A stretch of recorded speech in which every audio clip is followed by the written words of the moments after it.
Thank you madam. నా second question. ఓ sorry, yeah madam, ఇది కొంచెం సీరియస్ సబ్జెక్ట్, సినిమాతో సంబంధం లేదు. మీరు వాళ్ళ రెస్పాండ్ తలుచుకోకపోతే పక్కన పెట్టేసేయండి. Okay Raja, thank you. ఇప్పుడు 1 month అనే కాంట్రవర్సీ ఒకటి నడుస్తుంది. ఏంటిది? 1 month అని కాంట్రవర్సీ ఒకటి నడుస్తుంది. మన మనోజ్ గారు కూడా దాని మీద పెద్ద ఫైట్ చేస్తున్నారు. ఒక చిన్న పాపని అబ్యూజ్ చేసి, చైల్డ్ అబ్యూజ్, ట్రోలర్స్, రోస్టర్స్ అని చెప్పేసి 1 month అని ఒక ఛానల్ వాళ్ళు, మన మనోజ్ గారు కూడా దాని మీద చాలా సీరియస్గా ఫైట్ చేస్తున్నారు. అంటే మాకు తెలిసి మంచి ఫ్యామిలీ అంటే ఓన్లీ సినిమాలే కాదు, సొసైటీలో ఉన్న గుడ్ కూడా, వాళ్ళు గుడ్ కోసం ఫైట్ చేస్తారు, బ్యాడ్ని అపోజ్ చేస్తారు. సో మీ తమ్ముడు, మా హీరో మనోజ్ గారు ఇలా మంచి విషయాలు ఇంత బాగా రెస్పాండ్ అవుతున్నారు. దీని మీద మీ కామెంటు, ఇలాంటి ట్రోల్స్ని ఎలా ఆపాలి, సమాజాన్ని బ్యాడ్ చేసే వీళ్ళని ఎలా ఆపాలి, దీని మీద మీ అభిప్రాయం ఏంటి?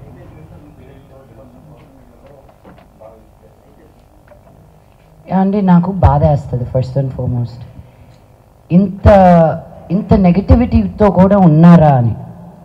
బట్ ఐ ఆల్సో ఫీల్ వాళ్ళకి రోటీ కప్డా మఖాన్ ఈ 3 ఉంటే వాళ్ళు ఇలా చెయ్యరేమో అని. యూట్యూబ్లో తమ్నెయిల్స్ చూసి మా అమ్మ నాకే ఫోన్ చేసి, నువ్వేంటి నేను ఇక్కడ ఇలా చేసావంట కదా అని. అమ్మే, నేను నీ దగ్గరే ఉన్నాను కదే. అవును కదా, కానీ ఇలా ఎందుకు రాశారు? ఐ సెడ్ ఫస్ట్ నువ్వు చూడడం మానే. బట్ చూడడం మానేయడం కుదరదు, స్ట్రిక్ట్ యాక్షన్స్ తీసుకోవాలి. Because this is still a new medium, అందరూ నేర్చుకుంటున్నారు. అందరూ ఎంత సెన్సేషనల్గా పెడితే, లక్ష్మీ మంచు స్లాపింగ్ సంబడి అని ఉంది యూట్యూబ్లో, అది మీరు క్లిక్ చేస్తే నేను మేజర్ చంద్రకాంత్కి క్లాప్ కొడుతున్నాను. దానికి స్లాప్కి క్లాప్కి తేడా తెలియని వాళ్ళతోటి డిస్కషన్ ఎలా చేయాలండి? చైల్డ్ అబ్యూస్ చేసిన వాళ్ళని అడ్డంగా నరకాలని నా ఉద్దేశం, నడి రోడ్డు మీద నరకాలని నా ఉద్దేశం. 1.3 బిలియన్ పీపుల్ పైగా ఉన్న మనమే సెల్ఫ్ గవర్నింగ్ చేస్తున్నామండి.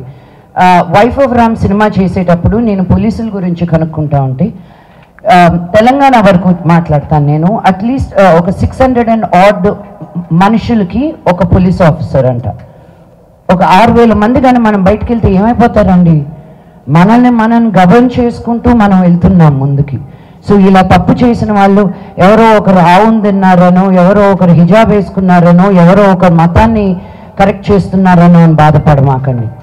ఒక మనిషిని మనిషిగా చూడనప్పుడే వాళ్ళని నిందించాలని నేను అంటున్నాను. మా గురించి ఎందుకు ట్రోల్స్ వస్తాయి, ఎందుకు ఇవి వస్తాయంటే ఉన్నది ఉన్నట్టు మాట్లాడతాం కాబట్టి. మాకు పొలిటికల్గా ఉండడం రాదు. మా నాన్న ఎప్పుడు అన్నారు, ఏదైనా అన్యాయం జరుగుతుంటే ముందుకెళ్ళి ఫైట్ చేయండి అని. మమ్మల్ని చూసి ఇంకో 100 మంది వస్తారని. ఎవరో ఇంట్లో కూర్చొని అలా టైప్ కొట్టుకునే వాళ్ళ గురించి నేను ఆలోచించడం కరెక్ట్ కాదు.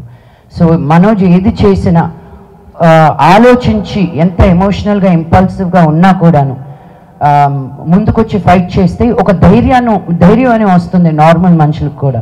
అందుకే నాకున్న ఈ ప్లాట్ఫామ్, ఈ వాయిస్ని నేను తక్కువ అంచనాగా చేయను. ఈరోజు 33 స్కూల్స్ ఓపెన్ చేసాం మేము యాదగిరిగుట్టలో. ఈ 2022 నుంచి ఇప్పటి వరకు 84 గవర్నమెంట్ స్కూల్స్లో స్మార్ట్ క్లాస్ రూమ్స్ పెట్టాం. అక్కడికి ఎందుకు వెళ్ళి పెడుతున్నారండి, ఇక్కడ పెడితే మీకు ఇంకా ఎక్కువ మీడియా కవరేజ్ ఉంటుంది కదా అని. నేను మీడియా కవరేజ్ గురించి ఆలోచిస్తే యాదగిరిగుట్ట దాకా నేను వెళ్ళి చెయ్యాలా? నాకు బలహీన వర్గాలకి హెల్ప్ చేయాలంటే నాకు ఇష్టం. మా నాన్నకి నాకు ఒకటి తేడా, ఆయన గవర్నమెంట్ స్కూల్కి వెళ్ళారు, నేను ప్రైవేట్ స్కూల్కి వెళ్ళాను. ఆయన బయటకు వచ్చి ఏదో ఒకటి సాధించాలనుకో ఉండకపోతే నేను కూడా మోదుగులపాలెంలో రైతు బిడ్డగానే మిగిలిపోయేదాన్ని. అది తక్కువ అనట్లేదు నేను, కానీ అందరికీ ఒక ఆపర్చునిటీ ఉండాలి అన్న ఉద్దేశంతో నేను గవర్నమెంట్ స్కూల్ పిల్లలతోటి పనిచేస్తున్నాను. ఊరిని బాగు చేయనక్కర్లే, ఒక బడిని బాగు చేస్తే చాలు, వాళ్ళే ఊరిని బాగు చేస్తారన్న నమ్మకం నాకు. So it's really heart breaking. నేను వినలేదు ఇది ఇంకా, బికాజ్ నేను చూడడం మానేశానండి. ఫస్ట్ అండ్ ఫార్మోస్ట్ న్యూస్ చూడడం మానేశాను. అప్లోడ్ వరకే కానీ మళ్ళీ కామెంట్స్ చూస్తే రాత్రి భోజనం చేయలేను తెలుసా. ఎందుకు ఇంత హర్ట్ఫుల్గా మాట్లాడతారు? యూనో, వ్యక్తిగతంగా మా ఫ్యామిలీని అంటారు, మా అమ్మని అంటారు, నా కూతుర్ని అంటారు.